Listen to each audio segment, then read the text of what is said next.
podcast de la superviseure et coach Sabine Henrich-Freise. Sabine Henrich-Freise, bonjour. Bonjour David.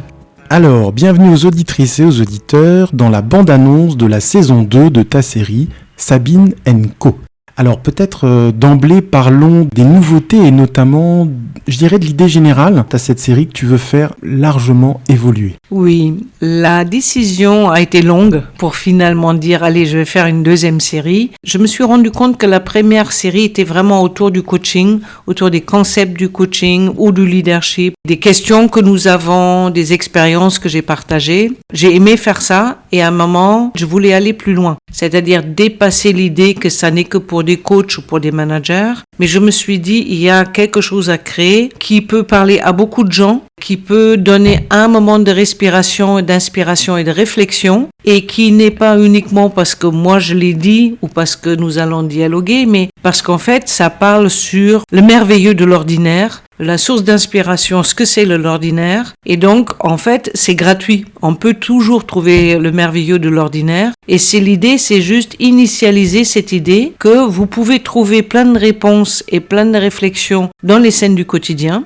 Et c'est ça que je vais mettre en valeur sur la série 2. Donc on parlera beaucoup plus des petites scénettes du quotidien, aller chercher son pain, regarder les Jeux Olympiques, être bloqué dans un embouteillage. Donc vraiment des choses du quotidien mais qui est en pleine sagesse. Et la deuxième chose, mais que ça concerne le style aussi de cette deuxième série, après discussion entre nous deux, j'avais envie que nous dialoguons plus. C'est pas juste une sorte d'interview. Donc dans la première série, c'était plus toi qui me posais des questions et qui m'aidais en fait à réfléchir et à exprimer mes pensées. Cette fois-ci, je trouvais ça plus intéressant, plus exploratrice, plus amusant, d'avoir plus de dialogue entre nous deux, c'est-à-dire deux opinions sur un sujet. Parfois on est d'accord, parfois on n'est pas d'accord. Moi-même, j'aime bien écouter des personnages qui dialoguent. Donc je trouve que c'est très très intéressant, je trouve que c'est plus vivant et je pense vraiment aujourd'hui l'idée doit être, nous avons tous des choses intéressantes à dire, c'est pas uniquement Sabine qui a réfléchi un peu plus qui vous le partage,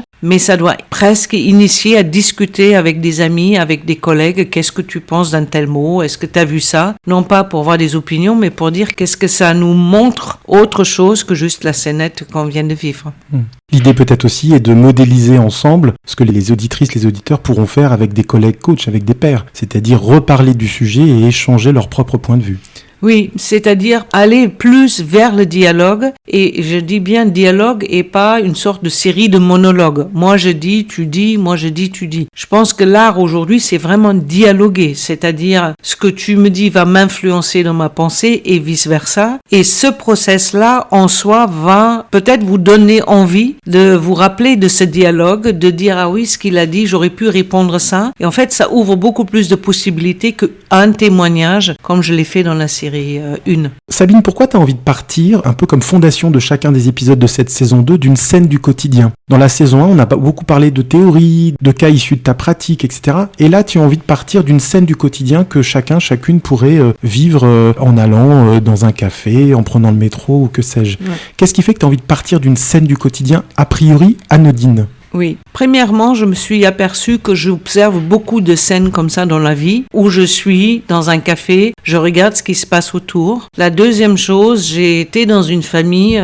assez nombreuse et en fait, on avait développé une capacité qui était être ensemble dans un café pour prendre un café tout en écoutant les conversations à côté. Je pense que beaucoup de gens font ça. On fait semblant de lire, mais avec beaucoup d'intérêt, on écoute ce qui se passe à côté. Et j'ai toujours vu que les gens s'intéressaient presque plus à ce qui se racontait à côté que ce qui était en train de se discuter entre les personnes présentes. Donc ça m'a donné l'idée de faire vivre ces scènes. Et donc il y a des scènes où je me vois dans un café et j'écoute ce que les autres disent et ça va être partagé lors d'un épisode. Ça peut être à la gare où je vois un couple arriver jusqu'à la gare et la femme va prendre le train a priori pour travailler. L'homme va l'emmener jusqu'au quai. Espère qu'elle va se retourner pour lui dire au revoir, mais elle le fait pas.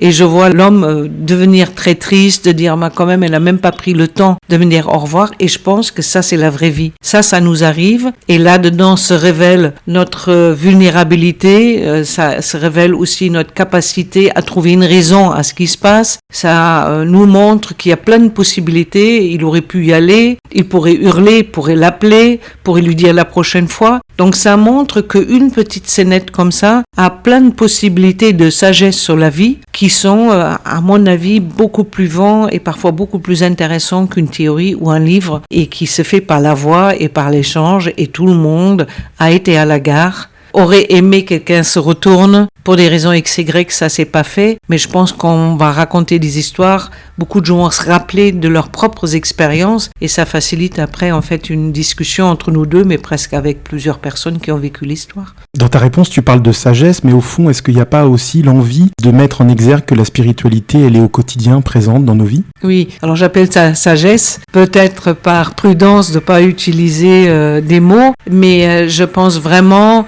Je parle plus de l'âme qui se cache dans le quotidien, mais cette profonde conviction que j'ai, c'est que c'est le réel dans lequel nous vivons a plus à nous enseigner que des livres ou des sachants ou des experts. Simplement, pour tout un tas de raisons, nous avons oublié cette connexion au quotidien, que parfois d'ailleurs les gens essayent de retrouver dans les retraites, mais ça suffit pas parce qu'en fait c'est au quotidien. Donc il va falloir trouver une forme de confiance, de se dire mais qu'est-ce que cette scénette-là aujourd'hui pourrait me donner comme information, comme enseignement, comme questionnement. Je trouve que c'est très intéressant et c'est certainement ma manière de connecter l'invisible et les visibles d'une manière légère, je dirais d'une manière joyeuse, sans faire une grande théorie sur le spirituel et dans quel état je dois être. Non, le quotidien, en fait, il est prêt tout le temps. J'ai parlé dans la saison 1 beaucoup de Nina, donc ma chienne.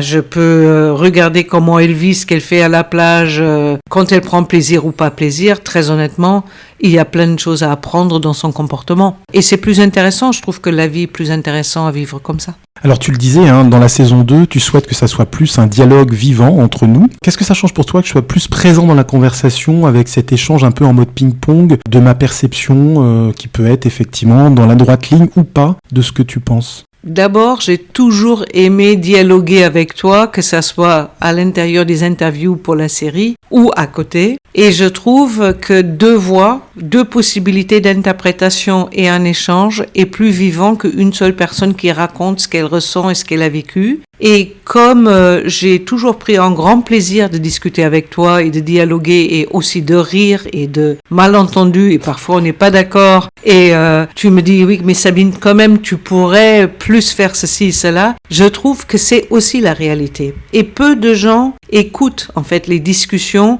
dans le réel. Leur proposer ça, c'est comme dans le café, on discute. À mon avis, si on était au café à côté, on discutait des petites scènes du quotidien, les gens autour écoutaient avec beaucoup d'intérêt. Et c'est presque ça que j'ai envie de donner, c'est-à-dire vous nous imaginez dans un café ou ailleurs, on discute de quelque chose et comme quoi vous pouvez participer à notre échange. Et donc, je trouve qu'on fait un bon tandem avec des convictions parfois alignées, parfois pas, et je trouve que ça donne le goût de la surprise pour chaque épisode. Donc ce que j'entends en résumé, c'est qu'il y aura un narratif au début de chaque épisode, d'une scénette de la vie qui nous a l'un ou l'autre impacté ou touché, ému. Et puis ensuite il y aura un dialogue vivant. Mais ce que nous n'avons pas encore dit, c'est que les thématiques aussi sur lesquelles nous allons parler dans chacun des épisodes de cette saison 2 ne seront pas nécessairement liées à un chapitre de ton livre, mais ça peut être lié à des thématiques dont on parle peu, comme par exemple la lassitude dans le travail, la finitude ou l'indépendance ou la dépendance, etc. Oui, c'est effectivement plus connecté à une philosophie de coaching, une philosophie de vivre ou d'expérimenter le coaching, voire du leadership. C'est vraiment plus pour notre partie humanité qui peut effectivement se nourrir de plein de situations, plein de possibilités. Oui, donc ça sera des situations du quotidien, d'ailleurs que je ne connais pas encore, que tu connais pas encore parce qu'au fur et à mesure, on va avoir plein de situations au quotidien. C'est vrai que ça n'a rien à voir avec le livre que j'ai écrit, donc il n'y a pas un chapitre du livre qui est mentionné. De temps en temps, via les réseaux, je publie des situations comme ça, les scénettes du quotidien. Donc ceux qui m'ont suivi le voient un peu et c'est ça l'idée. Donc si vous avez des scénettes même à partager après, à m'envoyer un mail avec des scénettes, moi je serais preneuse parce que je pense que plus c'est au quotidien, c'est ça. Maintenant, ma question est la même pour toi. Qu'est-ce qui pourrait te donner envie ou t'as envie d'accepter ma proposition de dialoguer autour des scènes au quotidien? Très clairement, je trouve que l'interaction entre nous, elle est joyeuse et j'avais envie d'explorer une autre manière d'animer cette série. Effectivement, moi, en te posant des questions qui te permettent de déplier ta pensée, mais en explorant différemment par un dialogue, je trouve ça vraiment joyeux et intéressant parce que je ne sais pas. Finalement, j'ai dit oui à l'aventure sans savoir vraiment la destination, mais c'est peut-être ça qui fait le sel de la vie. Oui, et d'ailleurs, nous avons dit tous les deux à cette idée, sachant pas comment on va vraiment dérouler. Donc nous n'avons pas de plan, nous n'avons pas vraiment encore dire comment on va le faire, même combien de temps ça dure. Moi, j'avais une idée que ça dure un peu moins de temps d'enregistrement, mais nous savons pas ce que ça donne une fois qu'on parle tous les deux. Donc, je pense que c'est aussi ça, le mystère de cette deuxième série, qui est vraiment le quotidien, parce que nous-mêmes, on s'en laisse embarquer dans une aventure, comme tu dis, et nous-mêmes, on sera un peu forgés par ça. Donc, on va voir où ça nous emmène. Et moi, je suis très contente de sortir de cette idée que tu me poses avec pertinence tes questions pour que moi, je puisse dévoiler ma pensée, comme tu dis, mais que j'ai les mêmes droits. C'est-à-dire que moi aussi, je peux te poser la question et que toi aussi, tu peux dévoiler ta pensée parce que je pense que nos deux pensées sont très complémentaires, parfois contradictoires, mais je pense que ça laisse plus de liberté aux personnes qui écoutent à forger leur propre opinion sur un sujet. Dans une des discussions qu'on a eues, je me souviens, au Café Français, tout à côté, tu m'as dit finalement la question fondamentale de cette saison 2, c'est comment continuer à aimer la vie quand tout vacille. Tu te souviens ? Oui, je me souviens. Ça, c'était une de mes grandes questions à cette époque-là. Mais fondamentalement, dans ce que j'entends dans la rue, dans ce que j'entends dans les cafés, comment je vois la télé, comment je vois les Jeux Olympiques, cette question-là, elle est quelque part présente. C'est comment continuer à aimer sa vie, même quand c'est difficile, même quand ça marche pas comme j'ai prévu. Et comme il y a beaucoup de choses aujourd'hui qui marchent pas comme on avait prévu, beaucoup de personnes trouvent la vie dure, difficile et presque très loin d'une idée de la vie joyeuse. C'est peut-être philosophique, il y a certainement les philosophes qui ont déjà pensé à comment vivre une vie quand tout vacille, comment je reste heureuse dans ma vie. C'est certainement un thème qui m'a beaucoup travaillé après le décès de mon père récemment, qui était effectivement comment je peux rester joyeux et continuer à vivre, à aimer le coaching, à aimer faire des épisodes, même si ma vie effectivement a été, on va dire, interrompue. En tout cas bousculée. Bousculée, oui. Et donc, je pense que nous vivons ça tous. Je suis pas la seule. Il y a beaucoup de drames qui se vivent dans les familles et pour chacun de nous. Mais qu'est-ce qu'on peut faire pour quand même continuer à aimer sa vie? Et c'est vrai que ça, c'est certainement une forme de questionnement de fond qui est présent. Et je suis presque sûre que les situations de vie nous donnent toujours un enseignement un peu joyeux, qui est, c'est pas grave si on reste bloqué dans un train pendant 1 heure, même si j'ai prévu d'être, je sais pas, à Cologne 1 heure avant. C'est pas grave. Mais pendant ce temps-là, j'ai discuté avec des gens. Et peut-être c'était ça le plus important. Peut-être précisons aussi que ce qui est important, c'est que dans la saison 2, dans les épisodes que nous allons enregistrer, il n'y aura pas de réponse aux questions, mais il y aura plus des pistes de réflexion ouvertes par nous, en fait. Oui, il n'y a pas de sachant, il n'y a pas de tips, même si probablement tous les deux, de temps en temps, on va dire, tiens, tu pourrais faire ça ou tu pourrais faire ceci. Mais c'est moins destiné à vous donner une façon de faire, mais plutôt de vous redonner envie de questionner et d'explorer. Et ça, pour moi, c'est vraiment important. Nous sommes tellement pris parfois dans l'efficacité de produire, d'avoir une réponse, mais c'est joyeux finalement de ne pas savoir, d'explorer, de se donner le droit de tester des choses. Et donc il y a moins de quoi faire, mais plutôt de comment je remets un peu d'étonnement, de surprise dans la vie et de le voir avec un autre état d'esprit que uniquement dans l'efficacité de la journée. Finalement, c'est un petit peu le propre du superviseur. Dans cette saison 2, on sera peut-être plus proche de cette dynamique-là, c'est-à-dire empuissancer les auditrices et les auditeurs, ne pas leur servir des réponses toutes faites, mais les inviter à réfléchir à leurs propres solutions issues de leurs propres pratiques et réflexions. C'est ça, même, j'ai pas compris ton verbe. Empowerment. Ah, et tu as dit comment? Empuissancer. Ah oui, je l'ai fait à la française. Ah, je savais pas que le mot empuissancer existe. Alors, je suis pas sûr qu'il soit totalement dans le Larousse, mais c'est une traduction littérale d'empowerment. Oui. Alors disons ça. Gardons ça comme une première épisode, d'ailleurs, qui est autour des mots que nous utilisons. Et voilà un mot que je connaissais pas, même si j'avais bien compris l'idée. Ça, pour moi, ça rentre dans une scène du quotidien, c'est qu'il y a un mot que je comprends pas.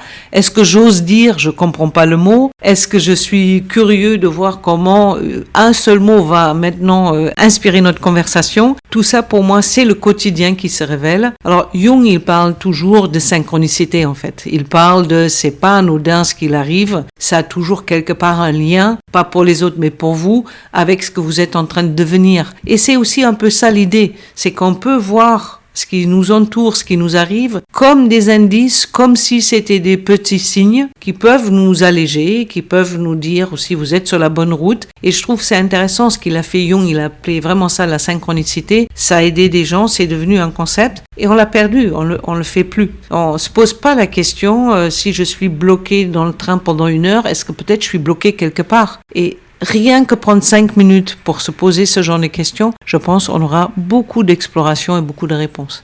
Alors tu le disais un petit peu plus tôt, la saison 2, ça sera ongoing process, donc c'est-à-dire que c'est chemin faisant que nous allons construire cette saison 2, mais pas seul, c'est aussi avec les retours des auditrices et des auditeurs. Donc qu'est-ce qu'ils peuvent faire pour finalement nous partager leurs résonances, leurs idées, leurs suggestions? Qu'est-ce que tu aurais spontanément envie de leur demander, de leur proposer? Spontanément, j'aurais vraiment envie que soit vous m'envoyez un mail en disant j'ai vécu telle et telle scène, elle m'a marqué. J'aimerais vous la partager, peut-être vous pouvez en faire quelque chose. Donc c'est un appel à la générosité. Si vous avez eu des petites scènes où vous dites en fait ça veut rien dire mais pour moi c'était important, alors je serais vraiment ravie de les recevoir soit par mail, soit par message privé sur LinkedIn, en tout cas là où vous pouvez. Une deuxième possibilité, c'est faire des commentaires ou me rappeler des scènes que vous avez vécues dans les commentaires qu'on peut faire quand on publie un épisode. Et la troisième chose, c'est même si je le sais pas, mais peut-être vous auriez envie de partager avec d'autres personnes ce que nous on a dit pour continuer la conversation